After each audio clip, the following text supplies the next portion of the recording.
ਸਤਿ ਸ਼੍ਰੀ ਅਕਾਲ ਦੋਸਤੋ, ਮੇਰਾ ਨਾਮ ਬਲਜੀਤ ਸਿੰਘ। ਅੱਜ ਆਪਾਂ 9th ਕਲਾਸ ਦਾ 7 ਚੈਪਟਰ ਕਰਨ ਲੱਗੇ ਹਾਂ। ਇਹ ਚੈਪਟਰ ਦਾ ਨਾਮ ਹੈ ਤ੍ਰਿਭੁਜ, ਅਧਿਆਇ ਨੰਬਰ 7, 9th ਕਲਾਸ। ਇਹਦੇ 'ਚ ਅਸੀਂ ਕੀ ਚੀਜ਼ ਨੂੰ ਪੜ੍ਹਨਾ ਹੈ? ਇਹ 'ਚ ਅਸੀਂ ਸਰਬਾਂਗ ਸਮਤਾ ਪੜ੍ਹਨੀ ਹੈ। ਠੀਕ ਹੈ ਜੀ। ਜਿਹੜਾ ਚੈਪਟਰ ਹੈ ਇਹ ਚੈਪਟਰ ਸਰਬਾਂਗ ਸਮਤਾ ਬਾਰੇ ਆ, ਤ੍ਰਿਭੁਜਾਂ ਦੀ ਸਰਬਾਂਗ ਸਮਤਾ। ਵੀ ਤ੍ਰਿਭੁਜ ਕੀ ਚੀਜ਼ ਹੁੰਦੇ ਨੇ, ਉਹਨਾਂ ਦੀ ਸਰਬਾਂਗ ਸਮਤਾ ਕੀ ਆ। ਵੀ ਇਹ ਚੈਪਟਰ ਨੂੰ ਅਸੀਂ ਪੜ੍ਹਨ ਕਿਉਂ ਲੱਗੇ ਹਾਂ, ਇਹਨੂੰ ਅਸੀਂ ਦੇਖਦੇ ਹਾਂ। ਠੀਕ ਹੈ ਜੀ। ਕਹਿੰਦਾ ਭੂਮਿਕਾ, ਕਹਿੰਦਾ ਤੁਸੀਂ ਆਪਣੀਆਂ ਪਿਛਲੀਆਂ ਜਮਾਤਾਂ ਵਿੱਚ ਤ੍ਰਿਭੁਜਾਂ ਅਤੇ ਉਹਨਾਂ ਦੀਆਂ ਵੱਖ-ਵੱਖ ਵਿਸ਼ੇਸ਼ਤਾਵਾਂ ਬਾਰੇ ਪੜ੍ਹਿਆ ਹੋਵੇਗਾ। ਤੁਸੀਂ ਜਾਣਦੇ ਹੋ ਕਿ 3 ਕਾਟਵੀਆਂ ਰੇਖਾਵਾਂ ਨਾਲ ਬਣੀ ਇੱਕ ਬੰਦ ਆਕ੍ਰਿਤੀ ਨੂੰ ਤ੍ਰਿਭੁਜ ਕਹਿੰਦੇ ਹਨ।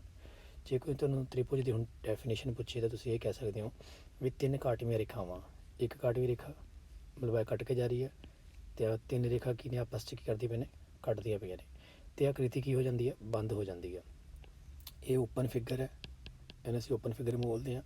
ਵੀ ਖੁੱਲ੍ਹੀ ਹੋਈ ਇਹ ਕੀ ਆਕ੍ਰਿਤੀ ਹੈ, ਪਰ ਇਹ ਕੀ ਹੁੰਦੀ ਹੈ, ਬੰਦ ਆਕ੍ਰਿਤੀ ਹੁੰਦੀ ਹੈ ਤ੍ਰਿਭੁਜ।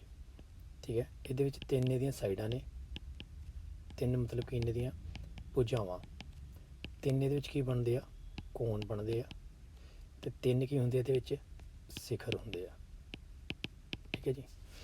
ਕਹਿੰਦੇ ਤ੍ਰੀ ਮਤਲਬ ਵੀ ਕੀ ਹੈ, 3। ਠੀਕ ਹੈ। ਤ੍ਰੀ ਬੋਲਦੇ ਆ ਜਾਂ ਤ੍ਰੈ ਬੋਲਦੇ ਆ। ਠੀਕ ਹੈ ਜੀ। ਪਰ ਤ੍ਰੀ ਮਤਲਬ ਕੀ ਹੈ, 3। ਇੱਕ ਤ੍ਰਿਭੁਜ ਦੀਆਂ 3 ਭੁਜਾਵਾਂ, 3 ਕੋਣ ਅਤੇ 3 ਸਿਖਰ ਹੁੰਦੇ ਹਨ। ਉਦਾਹਰਨ ਦੇ ਤੌਰ 'ਤੇ ਤ੍ਰਿਭੁਜ ABC। ਹੁਣ ਜਦੋਂ ਆਪਾਂ ਲੈਂਦੇ ਹਾਂ ਆਹ ਜਿਹੜਾ ਪੁਆਇੰਟ A ਆ, ਜਿਹੜਾ A ਪੁਆਇੰਟ ਜਿੱਥੇ ਆ 2 ਭੁਜਾਵਾਂ ਜੁੜਦੀਆਂ ਪਈਆਂ ਨੇ, ਇਹ ਜਿੱਥੇ ਜੁੜਦੀਆਂ ਪਈਆਂ ਇਹ ਭੁਜਾ ਨੂੰ ਅਸੀਂ ਕੀ ਬੋਲਦੇ ਹਾਂ, ਸਿਖਰ।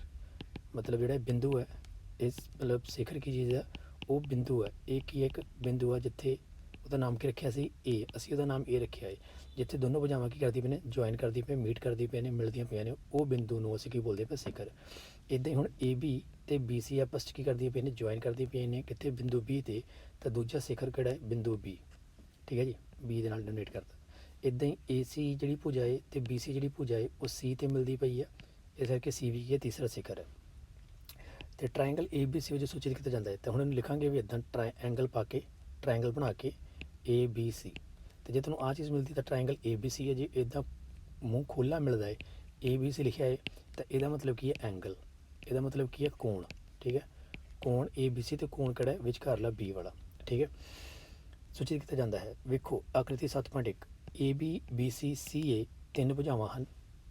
ਕਿਹੜੀ ਭੁਜਾਵਾਂ ਨੇ ਬੋਲੀਆਂ ਸਾਡੇ ਕੋਲ, ਉਹਨੇ 3 ਭੁਜਾਵਾਂ ਸਾਨੂੰ ਬੋਲੀਆਂ ਨੇ। ਪਹਿਲਾਂ ਕਹਿੰਦਾ ਸਾਡੇ ਕੋਲ ਕਿਹੜੀ ਭੁਜਾ ਹੈ, AB, ਫਿਰ BC ਅਤੇ ਤੀਸਰੀ ਕੀ ਹੈ, CA। 3 ਭੁਜਾਵਾਂ ਹਨ ਅਤੇ 3 ਕੋਣ, ਐਂਗਲ A, ਐਂਗਲ B ਅਤੇ ਐਂਗਲ C। ਇਹਨੂੰ ਅਸੀਂ ਐਂਗਲ ਪੜ੍ਹਦੇ ਹਾਂ। ਠੀਕ ਹੈ। ਇਹਨੂੰ ਤੁਸੀਂ ਕੀ ਪੜ੍ਹ ਸਕਦੇ ਹੋ, ਕੋਣ। 3 ਕੋਣ ਐਂਗਲ B, A ਅਤੇ C ਨੇ, ਅਤੇ ABC ਅਤੇ 3 ਸਿਖਰ ਹਨ। ਠੀਕ ਹੈ ਜੀ। 3 ਸਿਖਰ ਹੋ ਗਏ। ਅਧਿਆਇ 6 ਵਿੱਚ ਤੁਸੀਂ ਤ੍ਰਿਭੁਜ ਦੀਆਂ ਕੁਝ ਵਿਸ਼ੇਸ਼ਤਾਵਾਂ ਬਾਰੇ ਪੜ੍ਹਿਆ ਹੋਵੇਗਾ। ਇਸ ਅਧਿਆਇ ਵਿੱਚ ਤੁਸੀਂ ਤ੍ਰਿਭੁਜ ਦੀ ਸਰਬੰਗ ਸਮਤਾ ਦੇ ਨਿਯਮਾਂ ਅਤੇ ਤ੍ਰਿਭੁਜ ਵਿੱਚ ਅਸਮਾਨਤਾਵਾਂ ਬਾਰੇ ਵਿਸਥਾਰਪੂਰਵਕ ਪੜ੍ਹੋਗੇ। ਪਿਛਲੀਆਂ ਜਮਾਤਾਂ ਵਿੱਚ ਤੁਸੀਂ ਇਹਨਾਂ ਵਿੱਚੋਂ ਜ਼ਿਆਦਾਤਰ ਵਿਸ਼ੇਸ਼ਤਾਵਾਂ ਨੂੰ ਪ੍ਰਮਾਣਿਤ ਕੀਤਾ ਹੋਇਆ ਹੈ। ਇਹਨਾਂ ਵਿੱਚੋਂ ਕੁਝ ਨੂੰ ਅਸੀਂ ਹੁਣ ਸਿੱਧ ਕਰਾਂਗੇ। ਠੀਕ ਹੈ ਜੀ। ਤਾਂ ਅਸੀਂ ਚੈਪਟਰ 'ਚ ਪੜ੍ਹਨਾ ਕੀ ਆ, ਸਰਬਾਂਗ ਸਮਤਾ ਪੜ੍ਹਨੀ ਆ। ਸਰਬਾਂਗ ਸਮਤਾ ਹੁੰਦੀ ਕੀ ਚੀਜ਼ ਹੈ, ਦੇਖੋ ਹੁਣ ਅਸੀਂ ਸਰਬਾਂਗ ਸਮਤਾ ਆਪਣੇ ਆਪ ਦੇ ਵਿੱਚ ਕੋਈ ਚੀਜ਼ ਹੋਣੀ ਹੈ ਨਾ, ਪਰ ਉਹ ਕਿਹਦੀ ਪੜ੍ਹਨੀ ਹੈ, ਤ੍ਰਿਭੁਜਾਂ ਦੀ। ਸ਼ਾਇਦ ਸਰਬਾਂਗ ਸਮਤਾ ਤੁਹਾਡੇ ਕੋਲ ਜਿਹੜਾ ਚਤੁਰਭੁਜ ਹੈ ਉਹਦੀ ਵੀ ਸਰਬਾਂਗ ਸਮਤਾ ਹੋ ਸਕਦੀ ਹੋਵੇ। ਠੀਕ ਹੈ ਜੀ। ਕਿਸੇ ਲਾਈਨ ਦੀ, ਰੇਖਾ ਦੀ ਵੀ ਸਰਬਾਂਗ ਸਮਤਾ ਹੋ ਸਕਦੀ ਹੋਵੇ। ਕਿਸੇ ਕੋਈ ਚੱਕਰ ਵੀ ਸਰਬਾਂਗ ਸਮ ਹੋ ਸਕਦੇ ਹੋਣ। ਪਰ ਅਸੀਂ ਕਿਸ ਚੀਜ਼ ਦੀ ਪੜ੍ਹ ਰਹੇ ਹਾਂ, ਤ੍ਰਿਭੁਜ ਦੀ। ਅਤੇ ਸਰਬਾਂਗ ਸਮਤਾ ਹੁੰਦੀ ਕੀ ਹੈ, ਇਹਨੂੰ ਸਮਝਦੇ ਹਾਂ। ਕਹਿੰਦੇ ਤੁਸੀਂ ਜ਼ਰੂਰ ਨੋਟ ਕੀਤਾ ਹੋਵੇਗਾ, ਤੁਹਾਡੀਆਂ ਸਮਾਨ ਆਕਾਰ ਵਾਲੀਆਂ ਫੋਟੋਆਂ ਦੀਆਂ 2 ਕਾਪੀਆਂ ਵੀ ਇੱਕੋ ਜਿਹੀਆਂ ਹੁੰਦੀਆਂ ਹਨ। ਇਸੇ ਤਰ੍ਹਾਂ ਇੱਕੋ ਜਿਹੇ ਆਕਾਰ ਦੀਆਂ 2 ਚੂੜੀਆਂ ਇੱਕ ਹੀ ਬੈਂਕ ਦੁਆਰਾ ਜਾਰੀ ਕੀਤੇ ਹੋਏ ATM ਕਾਰਡ ਸਮਰੂਪ ਹੁੰਦੇ ਹਨ। ਠੀਕ ਹੈ। 2 ਚੂੜੀਆਂ ਨੂੰ ਲੈ ਲਓ ਤੁਸੀਂ, ਇੱਕੋ ਹੀ ਆਕਾਰ ਦੀ, ਉਹਦੇ 'ਚ ਆਕਾਰ ਬੋਲਦਾ ਪਿਆ, ਇੱਕੋ ਹੀ ਆਕਾਰ ਦੀਆਂ 2 ਚੂੜੀਆਂ ਦਾ ਮਤਲਬ ਕੀ ਆ, ਇਹਦਾ ਵੀ ਰੇਡੀਅਸ ਉਨਾ ਹੀ ਹੋਏਗਾ ਅਤੇ ਦੂਜੀ ਚੂੜੀ ਦਾ ਵੀ ਰੇਡੀਅਸ ਕੀ ਹੋਏਗਾ, ਸੇਮ ਹੋਏਗਾ। ਜਾਂ ਡਾਇਆਮੀਟਰ ਬੋਲ ਲਓ, ਡਾਇਆਮੀਟਰ ਵੀ ਸੇਮ ਹੋਏਗਾ, ਦੋਨਾਂ ਸੇਮ ਹੋਏਗਾ। ਦੈਟ ਮੀਨਸ ਇਹਨਾਂ ਦਾ ਆਕਾਰ ਕੀ ਆ, ਇਹ ਆਕਾਰ ਸੇਮ ਆ। ਠੀਕ ਹੈ ਜੀ। ਤਾਂ ਇੱਦਾਂ ਜਿਹੜੇ ATM ਕਾਰਡ ਜਾਰੀ ਕੀਤੇ ਹੋਏ ਨੇ ਉਹ ਆਇਤ ਹੋਣਗੇ, 2 ATM ਕਾਰਡ। ਇੱਦਾਂ ਉਹਨਾਂ ਦਾ ਸਾਈਜ਼ ਕੀ ਹੋਏਗਾ, ਆਕਾਰ ਮਤਲਬ ਤੁਹਾਡੇ ਕੋਲ ਕੀ ਆ, ਉਹਨਾਂ ਦਾ ਸਾਈਜ਼ ਕੀ ਹੋਏਗਾ, ਸੇਮ ਹੋਏਗਾ। ਠੀਕ ਹੈ। ਤਾਂ ਕੀ ਹੋਣਗੇ, ਸਮਰੂਪ। ਤਾਂ ਵਰਡ ਯਾਦ ਰੱਖਣਾ, ਉਹ ਕੀ ਹੋਣਗੇ, ਸਮਰੂਪ। ਸਮਰੂਪ ਦਾ ਇੱਥੇ ਮਤਲਬ ਕੀ ਹੈ, ਤੁਹਾਡੇ ਕੋਲ ਕੀ ਨੇ, ਉਹ ਸਿਮਿਲਰ ਨੇ। ਸਿਮਿਲਰ ਕਦੋਂ ਹੋਏ ਨੇ, ਸਮਰੂਪ ਕਦੋਂ ਹੋਏ ਨੇ, ਜਦੋਂ ਅਸੀਂ ਕੀ ਕਿਹਾ, ਉਹਨਾਂ ਦਾ ਆਕਾਰ ਕੀ ਹੈ, ਸੇਮ ਆ। ਤੁਸੀਂ ਯਾਦ ਕਰ ਸਕਦੇ ਹੋ ਕਿ 1 ਰੁਪਏ ਦੇ 2 ਸਿੱਕੇ ਨੂੰ ਉਸੇ ਸਾਲ ਦੇ ਨਵੇਂ ਸਕੋਰ ਉੱਤੇ ਨਵੇਂ ਨਕੋੜ ਸਿੱਕੇ ਉੱਤੇ ਰੱਖਣ 'ਤੇ ਦੋਵੇਂ ਸਿੱਕੇ ਇੱਕ ਦੂਸਰੇ ਨੂੰ ਪੂਰੀ ਤਰ੍ਹਾਂ ਢੱਕ ਲੈਂਦੇ ਹਨ। ਹੁਣ ਇੱਕ ਸਿੱਕਾ ਪਹਿਲਾਂ ਲਿਆ ਅਤੇ ਦੂਸਰਾ ਇੱਕ ਹੋਰ ਸਿੱਕਾ ਲਿਆ, ਜੋ ਉਹਦੇ 'ਤੇ ਰੱਖਿਆ ਉਹਨਾਂ ਨੂੰ ਕੀ ਕੀਤਾ, ਪੂਰੀ ਤਰ੍ਹਾਂ ਢੱਕ ਲਿਆ। ਠੀਕ ਹੈ, ਜੋ ਢੱਕ ਲਿਆ, ਕੀ ਤੁਹਾਨੂੰ ਪਤਾ ਹੈ ਅਜਿਹੀਆਂ ਆਕ੍ਰਿਤੀਆਂ ਨੂੰ ਕੀ ਕਹਿੰਦੇ ਹਨ? ਅਸਲ ਵਿੱਚ ਇਹ ਸਰਬੰਗ ਸਮ ਆਕ੍ਰਿਤੀਆਂ ਹਨ। ਕੌਨਗਰੂਰੈਂਟ ਫਿਗਰਸ ਕਹਾਉਂਦੀਆਂ ਹਨ। ਸਰਬੰਗ ਸਮ ਦਾ ਮਤਲਬ ਹੈ ਹਰੇਕ ਤਰ੍ਹਾਂ ਨਾਲ ਸਮਾਨ ਹੋਣਾ। ਅਜਿਹੀ ਆਕ੍ਰਿਤੀ ਜਿਸ ਦਾ ਰੂਪ ਅਤੇ ਆਕਾਰ ਦੋਵੇਂ ਸਮਾਨ ਹੋਣ। ਤਾਂ ਸਰਬਾਂਗ ਜਿਹੜਾ ਸਮ ਹੈ, ਹੁਣ ਆਪਾਂ ਜਿਹੜਾ ਪੜ੍ਹਦੇ ਪਏ ਹਾਂ ਸਰਬੰਗ ਸਮ ਜਿਹੜਾ ਪੜ੍ਹਦੇ ਪਏ ਹਾਂ, ਉਹਦੇ ਵਿੱਚ ਕੀ ਆ ਕਿ ਜਦੋਂ ਕੋਈ ਵੀ ਚੀਜ਼ ਉਹਦਾ ਇੱਕ ਦਾ ਕੀ ਕਹਿ ਰਿਹਾ ਉਹ ਰੂਪ, ਦੂਜਾ ਕੀ ਕਹਿ ਰਿਹਾ ਉਹਦਾ ਆਕਾਰ। ਮਤਲਬ ਉਹਦਾ ਜਿਹੜਾ ਇਹ ਸ਼ੇਪ ਹੈ, ਸ਼ੇਪ ਸਾਡੇ ਕੋਲ ਕੀ ਹੈ ਉਹਦਾ ਰੂਪ, ਅਤੇ ਉਹਦਾ ਆਕਾਰ, ਜਿਹੜਾ ਆਕਾਰ ਕੀ ਹੈ ਸਾਡੇ ਕੋਲ ਸਾਈਜ਼, ਇਹ ਦੋਨੋਂ ਸੇਮ ਹੋਣੇ ਚਾਹੀਦੇ ਨੇ। ਮੰਨ ਲਓ ਤੁਹਾਡੇ ਕੋਲ ਇੱਕ ਸਕੁਅਰ ਹੈ ਅਤੇ ਇੱਕ ਸਰਕਲ ਹੈ, ਕਿ ਦੋਨਾਂ ਦਾ ਰੂਪ ਸੇਮ ਆ, ਦੋਨਾਂ ਦੀ ਸ਼ੇਪ ਸੇਮ ਆ? ਦੋਨਾਂ ਦੀ ਸ਼ੇਪ ਸੇਮ ਨਹੀਂ ਹੈਗੀ ਨਾ, ਇਸ ਕਰਕੇ ਸਰਬੰਗ ਸਮ ਨਹੀਂ ਹੋਣਗੇ।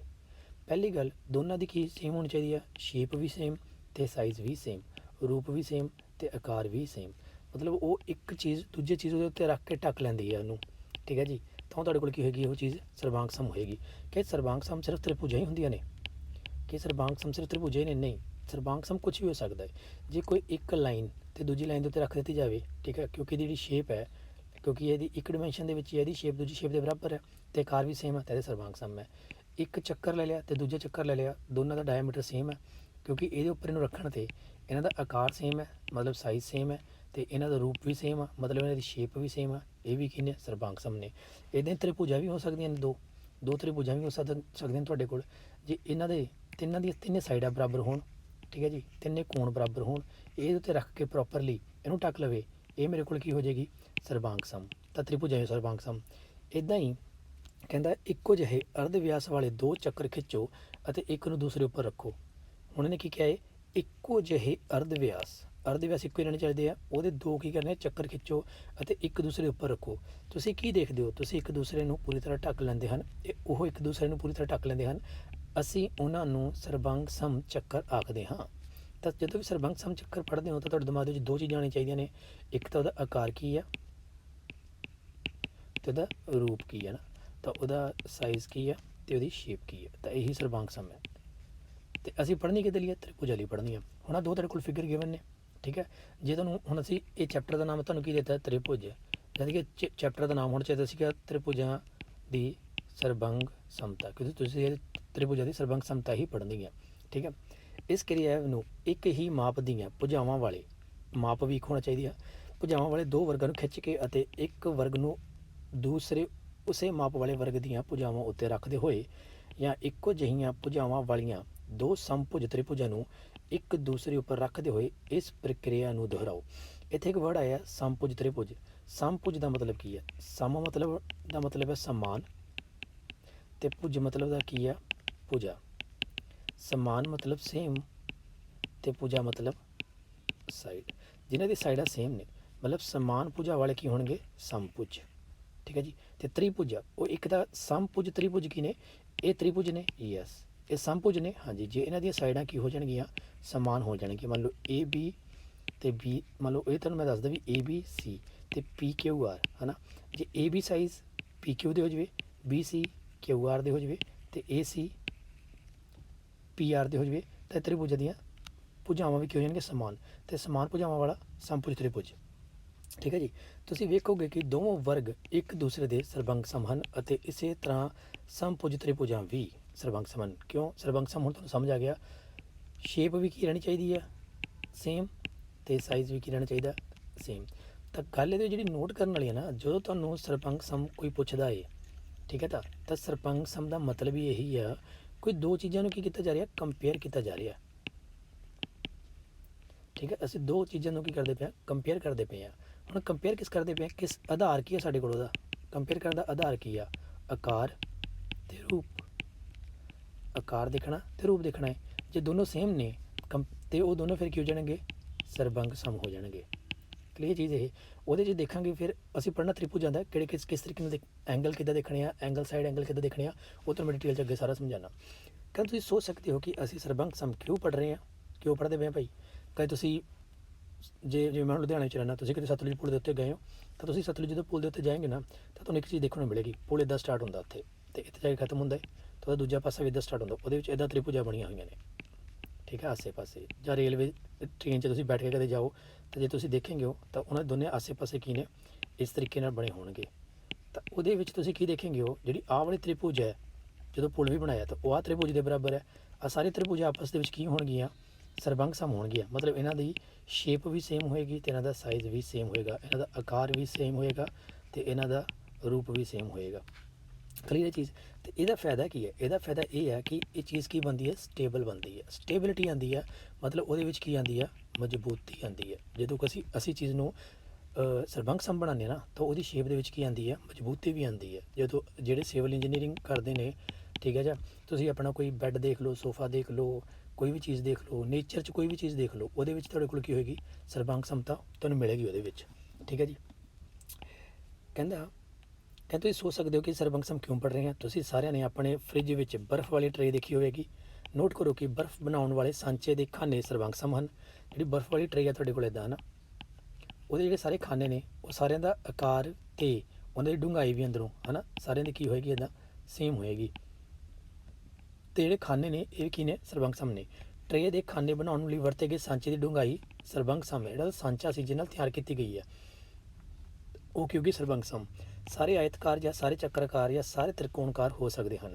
ਇਸ ਲਈ ਜਦੋਂ ਇੱਕੋ ਜਿਹੀਆਂ ਵਸਤੂਆਂ ਨੂੰ ਬਣਾਇਆ ਜਾਂਦਾ ਹੈ ਤਾਂ ਸਰਬੰਗ ਸਮ ਦਾ ਵਿਚਾਰ ਸਾਂਚੇ ਨੂੰ ਬਣਾਉਣ ਵਿੱਚ ਵਰਤਿਆ ਜਾਂਦਾ ਹੈ।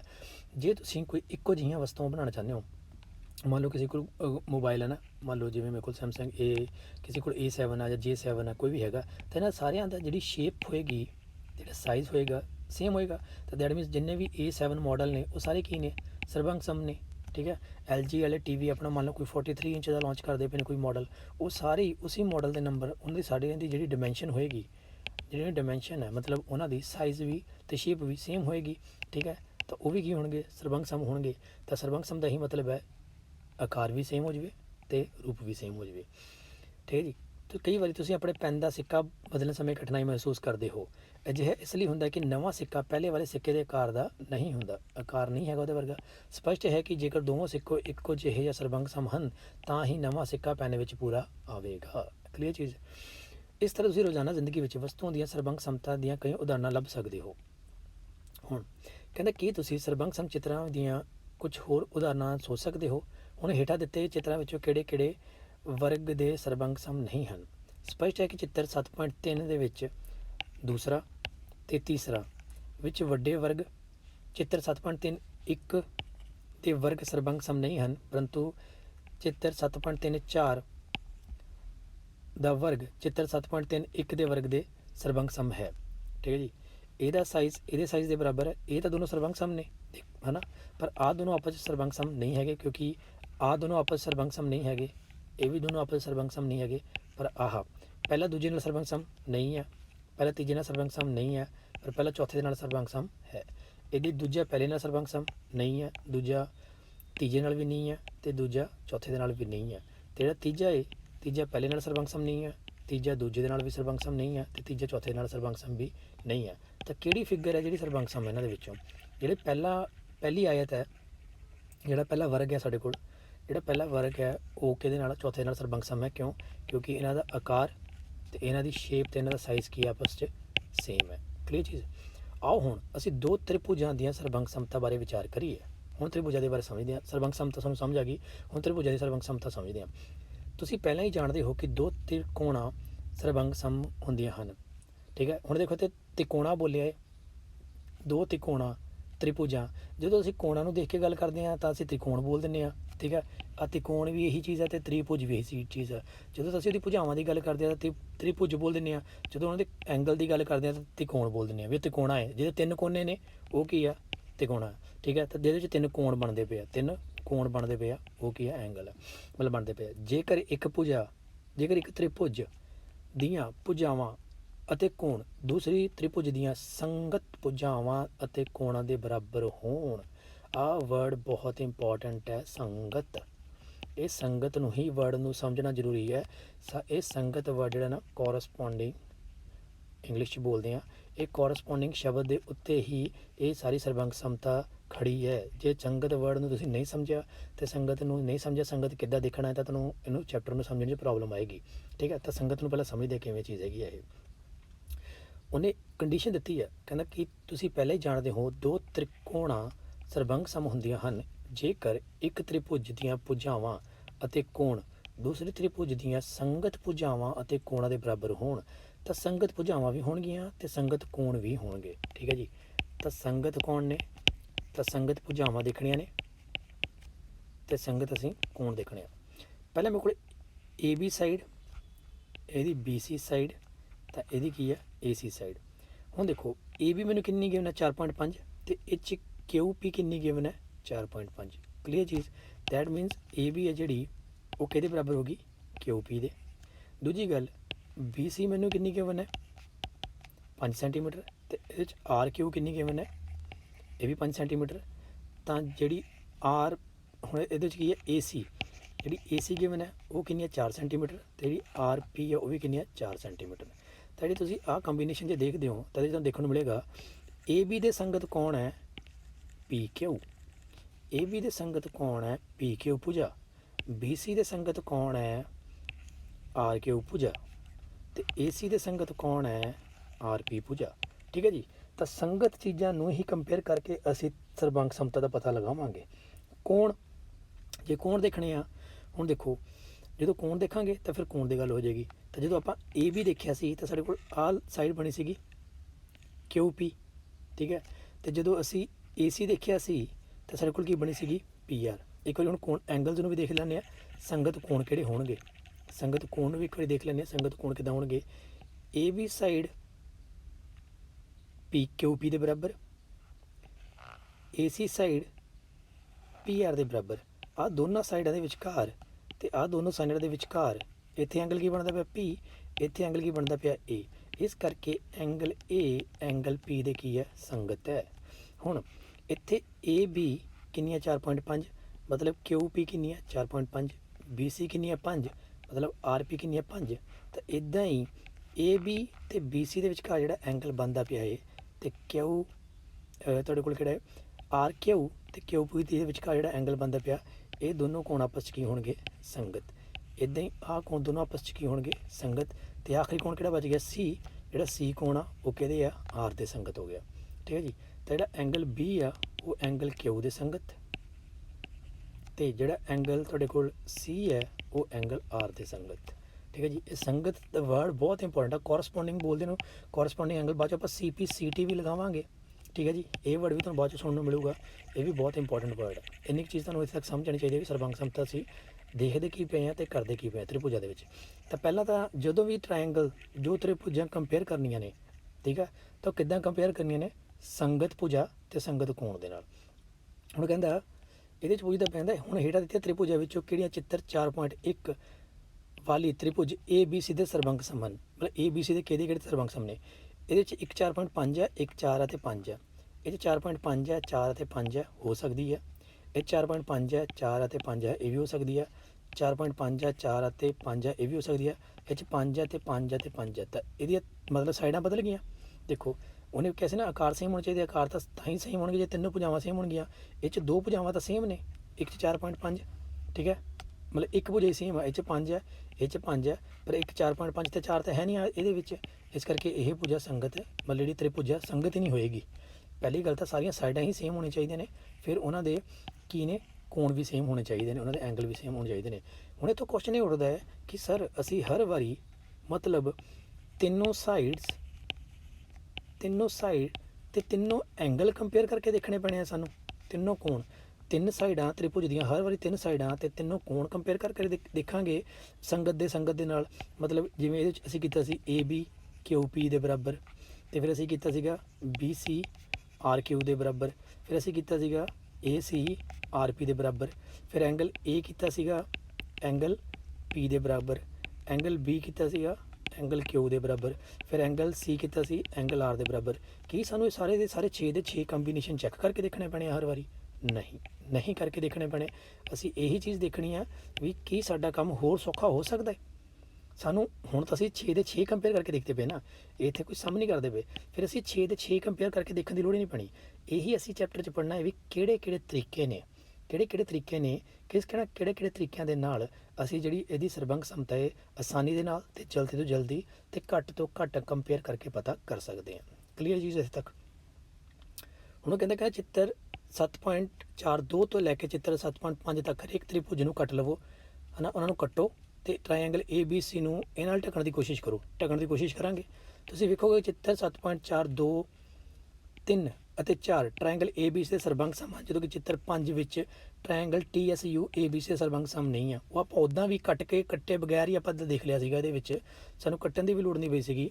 ਅਸੀਂ ਕਿਸ ਤਰੀਕੇ ਨਾਲ ਦੇਖ ਲਿਆ ਸੀ, ਅਸੀਂ ਇਦਾਂ ਹੀ ਦੇਖ ਲਿਆ ਸੀਗਾ ਕਿ ਇਹਦੀ ਸਾਈਡ ਕਿੰਨੀ ਹੈ, 1 5 ਹੈਗੀ ਹੈ, ਇਹ 'ਚ 1 5 ਹੈਗੀ ਹੈ, ਇਹ 'ਚ ਕਿੰਨੀ ਹੈਗੀ 4.5, ਇਹ 'ਚ 5 ਹੈਗੀ, ਗੱਲ ਹੀ ਖਤਮ ਹੋ ਗਈ। ਇਹ 'ਚ ਕਿੰਨੀ ਆ ਗਈ 4 ਆ ਗਈ, ਇਹ 'ਚ ਤੀਜੀ ਦਾ ਕੰਪੇਅਰ ਕਰਨ ਦੀ ਲੋੜ ਹੀ ਨਹੀਂ ਹੈਗੀ ਸੀ ਸਾਨੂੰ, ਕਿਉਂਕਿ ਪਹਿਲਾਂ ਦੇਖਣਾ ਸੀ ਦੋਨੋਂ ਸਾਈਡ ਕੰਪੇਅਰ। ਇਹ 'ਚ 4.5 ਹੈ, ਇਹ 'ਚ 4.5 ਹੈ, ਇਹ 'ਚ 5 ਹੈ, ਇਹ 'ਚ 5 ਹੈ, ਇਹ 4 ਹੈ, ਇਹ 'ਚ 4 ਹੈ। ਬਸ ਸਾਨੂੰ ਘੁਮਾ ਕੇ ਰੱਖਣੀ ਪੈਣੀ ਹੈ ਟਰਾਇੰਗਲ ਨੂੰ, ਠੀਕ ਹੈ। ਤੇ ਇਹ ਚੈਪਟਰ ਦੇ ਵਿੱਚ ਇਮੈਜੀਨੇਸ਼ਨ ਤੁਹਾਡੀ ਬਹੁਤ ਜ਼ਿਆਦਾ ਇੰਪੋਰਟੈਂਟ ਹੈ। ਤੁਸੀਂ ਬਹੁਤ ਜ਼ਿਆਦਾ ਲੋੜ ਪੈਣੀ ਹੈ ਇਹਦੇ ਵਿੱਚ, ਤੁਹਾਨੂੰ ਫਿਗਰਸ ਨੂੰ ਦਿਮਾਗ 'ਚ ਘੁਮਾ ਕੇ ਦੇਖਣਾ ਪੈਣਾ, ਰੋਟੇਟ ਕਰਕੇ ਦੇਖਣੀਆਂ ਪੈਣੀਆਂ ਨੇ ਤੁਹਾਨੂੰ, ਠੀਕ ਹੈ ਜੀ। ਸੋਚਣਾ ਪੈਣਾ ਉਹਨਾਂ ਦੇ ਬਾਰੇ। ਜੇਕਰ ਟਰਾਇੰਗਲ PQR ਅਤੇ ਟਰਾਇੰਗਲ ABC ਦੇ ਸਰਬੰਗ ਸਮ ਹੈ ਤਾਂ ਅਸੀਂ ਲਿਖਦੇ ਹਾਂ ਟਰਾਇੰਗਲ PQR ਸਰਬੰਗ ਸਮ ਦੇ ਲਈ ਆਹ ਕੀ ਹੈ ਸ਼ਬਦ ਹੈ triangle ABC। Okay, triangle PQR ਦੋ ਟਰਾਇੰਗਲ ਆਪਸ 'ਚ ਹੋਣਗੇ ਸਰਬੰਗ ਸਮ, ਮਤਲਬ ਸਰਬੰਗ ਸਮ ਕੀ ਹੈ, ਉਹ ਇੱਕ ਸ਼ਬਦ ਨਹੀਂ। ਸਰਬੰਗ ਸਮ ਕਿਸੇ ਨੂੰ ਕੰਪੇਅਰ ਕਰਨ ਦਾ ਤਰੀਕਾ ਹੈ ਦੋ ਚੀਜ਼ਾਂ ਨੂੰ। ਓਕੇ, ਤਾਂ ਜਦੋਂ ਸਰਬੰਗ ਸਮ ਲਿਖਣਾ ਹੈ 2 ਲਾਈਨਾਂ ਲਓ, ਆ 2 ਲਾਈਨਾਂ ਤਾਂ ਦੱਸ ਦਿੰਦੇ ਨੇ ਇਕੁਅਲ ਤੋਂ ਬਾਅਦ ਉੱਤੇ ਆਹ ਜਿੱਦਾਂ ਆਪਾਂ ਤਿਲਕ ਲਗਾਉਂਦੇ ਹਾਂ ਜਾਂ ਹੈ ਨਾ ਜੀ, ਇੱਦਾਂ ਤੁਸੀਂ ਇਹਨੂੰ ਸਾਈਨ ਵੇਵ ਸਮਝ ਸਕਦੇ ਹੋ, ਇੱਦਾਂ ਗ੍ਰਾਫ 'ਤੇ ਬਣਾਉਂਦੇ ਇੱਦਾਂ, ਇਸ ਤਰੀਕੇ ਨਾਲ ਬਣਾ ਲੈਣਾ, ਠੀਕ ਹੈ ਜੀ। ਤਾਂ ਜਿਹੜਾ ਇਹ ਸ਼ਬਦ ਹੈ, ਇਹ ਜਿਹੜਾ ਮਤਲਬ ਸਿੰਬਲ ਹੈ, ਜਿਹੜਾ ਸਿੰਬਲ ਹੈ ਇਹ ਕਿਸ ਚੀਜ਼ ਦੇ ਲਈ ਹੈ, ਸਰਬੰਗ ਸਮਤਾ ਦਾ ਸਿੰਬਲ ਹੈ। ਤਾਂ ਜਦੋਂ ਕੋਈ ਤੁਹਾਨੂੰ ਪੁੱਛੇ ਵੀ ਤੁਸੀਂ ਕਹਿਣਾ ਵੀ ਟਰਾਇੰਗਲ PQR ਸਰਬੰਗ ਸਮ ਹੈ, ਇਕੁਅਲ ਪਾ ਕੇ ਲਿਖेंगे ਹੋ ਨਹੀਂ, 3 ਡੰਡੀਆਂ ਪਾ ਕੇ ਲਿਖेंगे ਹੋ ਨਹੀਂ, ਫਿਰ ਕੀ ਕਰਨਾ ਪੈਣਾ, 2 ਇਕੁਅਲ ਦਾ ਸਾਈਨ ਪਾ ਕੇ ਉਹਦੇ ਉੱਤੇ ਕੀ ਕਰਨਾ ਪੈਣਾ ਤੁਹਾਨੂੰ, ਇਕੁਅਲ ਦਾ ਸਾਈਨ ਪਾ ਕੇ ਇਸ ਤਰੀਕੇ ਨਾਲ ਕਰਨਾ ਪੈਣਾ ਹੈ। ਤਾਂ ਇਹ ਤੁਹਾਡੇ ਕੋਲ ਕੀ ਹੋ ਜਾਏਗੀ, ਇਹਨੂੰ ਇਸ ਤਰੀਕੇ ਨਾਲ ਹੀ ਪਾਉਣਾ ਹੈ, ਇਹਨੂੰ ਇਸ ਤਰੀਕੇ ਨਾਲ ਪਾਉਣਾ, ਆਹ ਗਲਤ ਹੈ, ਆਹ ਠੀਕ ਹੈ। ਓਕੇ ਜੀ, ਆਹ ਚੀਜ਼ ਨਹੀਂ ਪਾਣੀ, ਐਸ ਵਾਂਗੂ ਨਹੀਂ ਪਾਉਣਾ ਹੈਗਾ, ਉਲਟਾ ਐਸ ਪਾਉਣਾ ਹੈ, ਇਹ ਚੀਜ਼ ਧਿਆਨ ਰੱਖਣਾ ਹੈ। ਨੋਟ ਕਰੋ, ਜੇਕਰ ਟਰਾਇੰਗਲ PQR ਸਰਬੰਗ ਸਮ ਹੈ ਟਰਾਇੰਗਲ ABC ਦੇ, ਤਾਂ ਟਰਾਇੰਗਲ PQR ਦੀਆਂ ਭੁਜਾਵਾਂ ABC ਦੀਆਂ ਸੰਗਤ ਭੁਜਾਵਾਂ ਨੂੰ ਢੱਕ ਲੈਣਗੀਆਂ ਅਤੇ ਇਹਨਾਂ ਕੋਣਾਂ ਨੂੰ ਵੀ ਇਸੇ ਤਰ੍ਹਾਂ ਹੋਵੇਗਾ। ਸੰਗਤ ਵਰਡ ਬਹੁਤ ਇੰਪੋਰਟੈਂਟ ਹੈ, ਕੋਰਸਪੋਂਡਿੰਗ ਇਹਨੂੰ ਯਾਦ ਰੱਖਣਾ, ਇਹਦੇ ਬਿਨਾਂ ਚੈਪਟਰ ਸਮਝ ਨਹੀਂ ਆਉਣਾ। ਜਿਹੜੇ ਬੱਚੇ ਨੂੰ ਸੰਗਤ ਵਰਡ ਨਹੀਂ ਸਮਝ ਆਇਆ, ਸੰਗਤ ਭੁਜਾਵਾਂ ਨਹੀਂ ਦੇਖਣੀਆਂ ਆਈਆਂ, ਸੰਗਤ ਕੋਣ ਨਹੀਂ ਦੇਖਣੇ ਆਏ, ਉਹ ਬੱਚਾ ਇਹ ਚੈਪਟਰ ਨਹੀਂ ਕਰ ਸਕਦਾ, ਠੀਕ ਹੈ ਜੀ। ਸਾਫ਼ ਕਹਿ ਰਿਹਾ, ਇਹ ਇੰਪੋਰਟੈਂਟ ਗੱਲ ਹੈ ਇਹਦੇ ਵਿੱਚ। ਇਹ ਹੁਣ PQ AB ਨੂੰ ਢੱਕ ਲੈਂਦਾ ਹੈ, ਜਿਹਨੂੰ ਟਰਾਇੰਗਲ ਬਣਾਈ ਸੀਗੀ, QR BC ਨੂੰ ਢੱਕ ਲੈਂਦਾ ਹੈ ਅਤੇ RP CA ਨੂੰ ਢੱਕ ਲੈਂਦਾ ਹੈ। ਕੋਣ PA ਨੂੰ, ਕਿਉਂਕਿ ਅਸੀਂ ਕਿਹਾ ਸੀ PA ਦੇ ਬਰਾਬਰ ਹੈ, ਅਸੀਂ ਉੱਥੇ ਦੇਖ ਕੇ ਲੱਭਿਆ ਸੀ ਇੱਦਾਂ, ਠੀਕ ਹੈ ਜੀ। ਕੋਣ Q ਕੋਣ B ਨੂੰ ਢੱਕਦਾ ਹੈ ਅਤੇ ਕੋਣ R ਕੋਣ C ਨੂੰ ਢੱਕਦਾ ਹੈ। ਸਿਖਰਾਂ ਵਿਚਕਾਰ ਇੱਕ ਸੰਗਤਤਾ 1-1 ਕੋਰਸਪੋਂਡੈਂਸ ਵੀ ਹੋਣੀ ਚਾਹੀਦੀ ਹੈ, ਵਰਟੈਕਸ ਦੇ ਵਿੱਚ ਵੀ, ਠੀਕ ਹੈ ਜੀ। ਇਸ ਲਈ PA ਨਾਲ ਮੇਲ ਖਾਂਦਾ ਹੈ, ਹੁਣ ਇਹ ਵਰਟੈਕਸ ਦੀ ਗੱਲ ਹੋ ਰਹੀ ਹੈ, Q B ਨਾਲ ਅਤੇ R C ਦੇ ਨਾਲ। ਇਸੇ ਤਰ੍ਹਾਂ ਹੋਰ ਇਸ ਨੂੰ ਇਸ ਤਰ੍ਹਾਂ ਲਿਖਿਆ ਜਾ ਸਕਦਾ ਹੈ।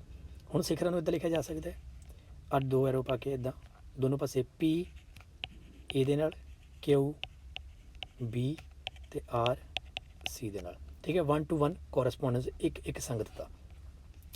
ਨੋਟ ਕਰੋ, ਇਸ ਸੁਮੇਲਨ ਜਿਹੜਾ ਸਾਰਾ ਸੁਮੇਲਨ ਹੋਇਆ ਹੈ, ਮਤਲਬ ਅਸੀਂ ਤਿੰਨੇ ਭੁਜਾਵਾਂ, ਤਿੰਨੇ ਕੋਣ ਅਤੇ ਤਿੰਨੇ ਸਿਖਰਾਂ ਨੂੰ ਦੇਖਿਆ ਸੀ, ਉਹਦੇ ਨਾਲ ਕੀ ਹੋਇਆ, ਟਰਾਇੰਗਲ PQR ਸਰਬੰਗ ਸਮ ਹੋ ਗਈ ਆ। ਇਹਨੂੰ ਸਰਬੰਗ ਸਮ ਹੀ ਪੜ੍ਹਨਾ ਹੈ, ਠੀਕ ਹੈ ਜੀ। ਕੌਨਗਰੂਐਂਟ ਹੈ ਟਰਾਇੰਗਲ ABC ਲਈ, ਪਰੰਤੂ ਇਹ ਟਰਾਇੰਗਲ QRP ਟਰਾਇੰਗਲ ABC ਲਈ ਠੀਕ ਨਹੀਂ ਹੋਵੇਗਾ। ਜੇ ਆਪਾਂ ਟਰਾਇੰਗਲ QRP ਲੈਂਦੇ ਸੀ ਤਾਂ ਉਹਦੇ ਲਈ ਟਰਾਇੰਗਲ ABC ਲਈ ਠੀਕ ਨਹੀਂ ਹੋਵੇਗਾ, ਇਹ ਇसी ट्रायंगल लिए ही है। ਇਸੇ ਤਰ੍ਹਾਂ ਚਿੱਤਰ 7.4 ਦੇ ਲਈ FB ਜਿਹੜੀ ਸਾਈਡ ਹੈ AB ਦੇ ਬਰਾਬਰ, DE ਸਾਈਡ ਹੈ BC ਦੇ ਬਰਾਬਰ, EF ਸਾਈਡ ਹੈ CA ਦੇ ਬਰਾਬਰ ਹੋ ਜਾਏਗੀ ਅਤੇ F ਸਿਖਰ A ਦੇ 1-1 ਕੋਰਸਪੋਂਡੈਂਸ, D B ਦੇ 1-1 ਕੋਰਸਪੋਂਡੈਂਸ ਐਂਡ E C ਦੇ ਕੋਰਸਪੋਂਡੈਂਸ। ਇਸ ਲਈ ਟਰਾਇੰਗਲ FDE ਕੋਰਸਪੋਂਡੈਂਸ ਮਤਲਬ ਕੌਨਗਰੂਐਂਟ ਹੈ, ਸਰਬੰਗ ਸਮ ਹੈ ਟਰਾਇੰਗਲ ABC ਦੇ, ਪਰੰਤੂ DEF ਮਤਲਬ ਐਂਗਲ ਚੇਂਜ ਕਰਨ ਦੇ ਨਾਲ ਹੈ ਨਾ, ਹੁਣ ਆਪਾਂ DEF ਕਰਦੇ ਪਏ ਹਾਂ, ਉਹ ABC ਨੂੰ ਲਿਖਣਾ ਠੀਕ ਨਹੀਂ ਹੈ। ਇਸ ਕਰਕੇ ਤੁਹਾਨੂੰ ਟਰਾਇੰਗਲਾਂ ਦੀ ਦੇਖਣਾ ਪੈਣਾ ਕਿੱਧਰੋਂ ਸ਼ੁਰੂ ਕਰਦੇ ਪਏ ਹੋ, ਕਿਹੜਾ ਪਹਿਲਾ ਪੁਆਇੰਟ ਲੈ ਰਹੇ ਹੋ, ਉਧਰੋਂ ਵੀ ਕਿਹੜਾ ਪਹਿਲਾ ਪੁਆਇੰਟ ਲੈ ਰਹੇ ਹੋ। ਇਸ ਕਰਕੇ ਇਹਦੇ 'ਚ ਸੰਗਤਤਾ ਨਾ ਜਿਹੜੀ ਉਹ ਬਹੁਤ ਇੰਪੋਰਟੈਂਸ ਰੱਖਦੀ ਹੈ। ਇਹ ਚਿੱਤਰ 7.4 ਦੇ ਤ੍ਰਿਭੁਜ ਅਤੇ ਟਰਾਇੰਗਲ ABC ਵਿਚਕਾਰ ਸੁਮੇਲਨ ਲਿਖੋ। ਇਸ ਲਈ ਤ੍ਰਿਭੁਜ ਆਦਿ ਸਰਬੰਗ ਸੰਕਤਾਂ ਨੂੰ ਸੰਕੇਤਕ ਰੂਪ ਵਿੱਚ ਲਿਖਣ ਲਈ ਸਿਖਰਾਂ ਦੇ ਸੁਮੇਲਨ ਨੂੰ ਠੀਕ ਢੰਗ ਨਾਲ ਲਿਖਣਾ ਬਹੁਤ ਜ਼ਰੂਰੀ ਹੈ। ਨੋਟ ਕਰੋ ਕਿ ਸਰਬੰਗ ਸਮ ਤ੍ਰਿਭੁਜਾਂ ਦੇ ਸੰਗਤ ਭਾਗ ਬਰਾਬਰ ਹੁੰਦੇ ਹਨ ਅਤੇ ਅਸੀਂ ਸਰਬੰਗ ਸਮ ਤ੍ਰਿਭੁਜਾਂ ਦੇ ਸੰਗਤ ਭਾਗਾਂ CPCT corresponding part of congruent triangle ਲਿਖਦੇ ਹਾਂ। ਇਹਦਾ ਮਤਲਬ ਕੀ ਹੈ, ਬਹੁਤ ਇੰਪੋਰਟੈਂਟ ਵਰਡ ਹੈ, ਇਹ ਵੀ ਬਹੁਤ ਯੂਜ਼ ਹੋਣਾ। ਮੰਨ ਲਓ ਮੈਂ ਦੋ ਟਰਾਇੰਗਲਾਂ ਲਈਆਂ, ਉਹਦੇ 'ਚ ਮੈਨੂੰ ਪਤਾ ਲੱਗਿਆ ਵੀ ਉਹਦੀ ਆਹ ਵਾਲੀ ਸਾਈਡ ਤੇ ਆਹ ਸਾਈਡ ਦੇ ਬਰਾਬਰ ਹੈ, ਆਹ ਵਾਲੀ ਸਾਈਡ ਇਸ ਸਾਈਡ ਦੇ ਬਰਾਬਰ ਹੈ ਤੇ ਆਹ ਵਾਲੀ ਸਾਈਡ ਇਸ ਸਾਈਡ ਦੇ ਬਰਾਬਰ ਹੈ। ਠੀਕ ਹੈ ਜੀ। ਜਦੋਂ ਇਹਦੇ ਉੱਪਰ ਰੱਖ ਕੇ ਦੇਖਿਆ, ਢੱਕ ਕੇ ਦੇਖਿਆ, ਤਾਂ ਸਾਨੂੰ ਕੀ ਪਤਾ ਲੱਗਿਆ, ਤਿੰਨੇ ਸਾਈਡਾਂ ਬਰਾਬਰ ਹੋਣ ਕਰਕੇ ਸਾਨੂੰ ਤਿੰਨ ਸਾਈਡਾਂ ਤੋਂ ਹੀ ਪਤਾ ਲੱਗ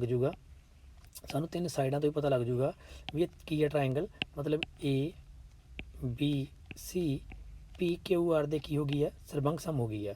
ਹੁਣ ਬਾਕੀ ਬਚ ਕੇ ਕੋਣ, angle A, angle B, angle C, PQR। ਅਸੀਂ ਇਹਨੂੰ ਲੱਭਣ ਦੀ ਲੋੜ ਨਹੀਂ ਪੈ ਗਈ, ਅਸੀਂ ਸਿਰਫ ਤਿੰਨ ਸਾਈਡਾਂ ਨੂੰ ਕੰਪੇਅਰ ਕਰਕੇ ਹੀ ਪਤਾ ਕਰ ਲਿਆ ਇਹ ਤ੍ਰਿਭੁਜਾਂ ਸਰਬੰਗ ਸਮ ਨੇ। ਜੇ ਤ੍ਰਿਭੁਜਾਂ ਸਰਬੰਗ ਸਮ ਨੇ, ਇਹਨਾਂ ਦੇ ਜਿਹੜੇ ਸੰਗਤ ਭਾਗ ਕੌਣ ਬਚ ਗਏ ਨੇ, ਸੰਗਤ ਭਾਗ ਬਚ ਗਏ ਨੇ ਐਂਗਲ A, ਜਿਹੜਾ ਇਹ 'ਚ ਐਂਗਲ A ਤੇ ਐਂਗਲ P ਦੇ ਸੰਗਤ ਹੈ, ਐਂਗਲ B ਐਂਗਲ Q ਦੇ ਸੰਗਤ ਹੈ ਤੇ ਐਂਗਲ C ਐਂਗਲ R ਦੇ ਸੰਗਤ ਹੈ। ਇਹ ਆਟੋਮੈਟਿਕਲੀ ਐਂਗਲ A ਇਕੁਅਲ ਹੋਏਗਾ ਐਂਗਲ P ਦੇ, ਐਂਗਲ B ਇਕੁਅਲ ਹੋਏਗਾ ਐਂਗਲ Q ਦੇ ਤੇ ਐਂਗਲ C ਇਕੁਅਲ ਹੋਏਗਾ ਐਂਗਲ R ਦੇ। ਸਾਨੂੰ ਲੱਭਣ ਦੀ ਲੋੜ ਵੀ ਨਹੀਂ ਹੈਗੀ, ਸਿਰਫ ਅਸੀਂ ਇਹ ਬੋਲ ਕੇ ਕੰਮ ਚਲਾਵਾਂਗੇ ਕਿ CPCT। ਜਦੋਂ ਕੋਈ ਬੋਲਦਾ CPCT, ਉਹ ਕਹਿਣਾ ਚਾਹ ਰਿਹਾ ਹੈ ਕੋਰਸਪੋਂਡਿੰਗ ਪਾਰਟ, ਮਤਲਬ ਸੰਗਤ। ਠੀਕ ਹੈ, ਸੰਗਤ ਪਾਰਟ ਜਿਹੜੇ ਬਚ ਗਏ, ਪਾਰਟ 'ਚ ਕੀ ਬਚ ਗਏ ਨੇ, ਮੇਬੀ ਉਹ ਐਂਗਲ ਵੀ ਬਚ ਸਕਦੇ ਨੇ। ਜੇ ਅਸੀਂ ਤਿੰਨੇ ਐਂਗਲ ਕੰਪੇਅਰ ਕਰਦੇ ਤਾਂ ਫਿਰ ਉਹ ਕੋਰਸਪੋਂਡਿੰਗ ਪਾਰਟ ਇੱਥੇ ਕੀ ਹੋਣੀਆਂ ਸੀਗੀਆਂ, ਸਾਈਡ ਹੋਣੀਆਂ ਸੀਗੀਆਂ ਕਿਹਦੀਆਂ, ਕੌਂਗਰੂਐਂਟ ਟਰਾਇੰਗਲ ਦੀਆਂ। ਇਹ ਦੋਨੋਂ ਮਤਲਬ ਗੱਲ ਕੀ ਹੋਗੀ, ਇਹ ਦੋਨੋਂ ਟਰਾਇੰਗਲ ਕੀ ਨੇ, ਕੌਂਗਰੂਐਂਟ ਨੇ। ਮਤਲਬ ਸਰਬੰਗ ਸਮ ਤ੍ਰਿਭੁਜਾਂ ਦੇ ਸੰਗਤ ਪਾਰਟ ਆਪਸ 'ਚ ਕੀ ਹੁੰਦੇ ਨੇ, ਬਰਾਬਰ ਹੁੰਦੇ ਹਨ। ਤਾਂ ਪੰਜਾਬੀ ਵਿੱਚ ਜੇ ਆਪਾਂ ਗੱਲ ਕਰੀਏ ਤਾਂ ਆਪਾਂ ਇੱਦਾਂ ਕਹਿ ਸਕਦੇ ਹਾਂ ਵੀ ਦੋ ਤ੍ਰਿਭੁਜਾਂ ਆਪਸ 'ਚ ਕੀ ਨੇ, ਸਰਬੰਗ ਸਮ ਨੇ। ਇਹਨਾਂ ਤ੍ਰਿਭੁਜਾਂ ਨੂੰ ਮੈਂ ਕਿੱਦਾਂ ਮੇਜਰ ਕੀਤਾ, ਮੰਨ ਲਓ ਸਿਰਫ ਉਹਨਾਂ ਦੇ ਕੋਣ ਦੇਖ ਕੇ, ਐਂਗਲ A ਇੱਦਾਂ ਐਂਗਲ, ਸਿਰਫ ਐਂਗਲ ਕੰਪੇਅਰ ਕਰਨ ਲੱਗਿਆ ਹੁਣ ਮੈਂ। ਮਤਲਬ ਐਂਗਲ A ਕਿਹਦੇ ਇਕੁਅਲ ਹੈ, ਐਂਗਲ P ਦੇ, ਐਂਗਲ B ਕਿਹਦੇ ਇਕੁਅਲ ਹੈ, ਐਂਗਲ Q ਦੇ, ਐਂਗਲ C ਕਿਹਦੇ ਇਕੁਅਲ ਹੈ, ਐਂਗਲ R ਦੇ। ਹੁਣ ਅਸੀਂ ਸਿਰਫ ਐਂਗਲ ਕੰਪੇਅਰ ਕੀਤੇ, ਤਿੰਨੋਂ ਕੋਣ ਬਰਾਬਰ ਸੀਗੇ, ਇਸ ਕਰਕੇ ਦੋਨੋਂ ਤ੍ਰਿਭੁਜਾਂ ਆਪਸ 'ਚ ਕੀ ਹੋ ਜਾਣਗੀਆਂ, ਸਰਬੰਗ ਸਮ ਹੋ ਜਾਣਗੀਆਂ। ਜੇ ਦੋਨੋਂ ਤ੍ਰਿਭੁਜਾਂ ਸਰਬੰਗ ਸਮ ਹੋ ਗਈਆਂ ਤਾਂ ਬਚ ਕੀ, ਭੁਜਾਵਾਂ ਤਾਂ ਅਸੀਂ ਕੰਪੇਅਰ ਨਹੀਂ ਕੀਤੀਆਂ, ਤਾਂ ਜਿਹੜੀ ਭੁਜਾਵਾਂ ਬਚ ਗਈਆਂ ਤਾਂ ਇੱਥੇ ਇਹ ਭੁਜਾ ਦੇ ਲਈ ਕੀ ਵਰਡ ਯੂਜ਼ ਕੀਤਾ ਜਾ ਰਿਹਾ, ਪਾਰਟ। ਮਤਲਬ ਉਹ ਤ੍ਰਿਭੁਜ ਦਾ ਹਿੱਸਾ। ਕਿਹੜੀ ਤ੍ਰਿਭੁਜ, ਜਿਹੜੀ ਸਰਬੰਗ ਸਮ ਸੀਗੀ, ਕੌਂਗਰੂਐਂਟ ਟਰਾਇੰਗਲ ਦਾ ਪਾਰਟ। ਉਹ ਵੀ ਕੀ ਹੁੰਦੇ ਨੇ, ਉਹ ਸੰਗਤ ਜਿਹੜੇ ਹੁੰਦੇ ਨੇ ਨਾ ਭਾਗ, ਉਹ ਬਰਾਬਰ ਹੁੰਦੇ ਹਨ। ਨੋਟ ਕਰੋ, ਕੀ ਨੋਟ ਕਰੋ, ਬਹੁਤ ਇੰਪੋਰਟੈਂਟ ਗੱਲ ਹੈ ਇਹ। CPTCT ਤੁਸੀਂ ਬਹੁਤ ਯੂਜ਼ ਕਰਨੀ ਹੈ CPCT, ਕਿ ਸਰਬੰਗ ਸਮ ਤ੍ਰਿਭੁਜਾਂ ਦੇ ਸੰਗਤ ਭਾਗ ਬਰਾਬਰ ਹੁੰਦੇ ਹਨ ਅਤੇ ਅਸੀਂ ਸਰਬੰਗ ਸੰਗ ਤ੍ਰਿਭੁਜਾਂ ਦੇ ਸੰਗਤ ਭਾਗਾਂ ਲਈ CPCT corresponding part of congruent triangle ਲਿਖਦੇ ਹਾਂ। ਮਤਲਬ ਸਾਨੂੰ ਹਰ ਵਾਰੀ ਕਰਨ ਦੀ ਲੋੜ ਨਹੀਂ ਪੈਣੀ ਹੈਗੀ। ਠੀਕ ਹੈ ਜੀ।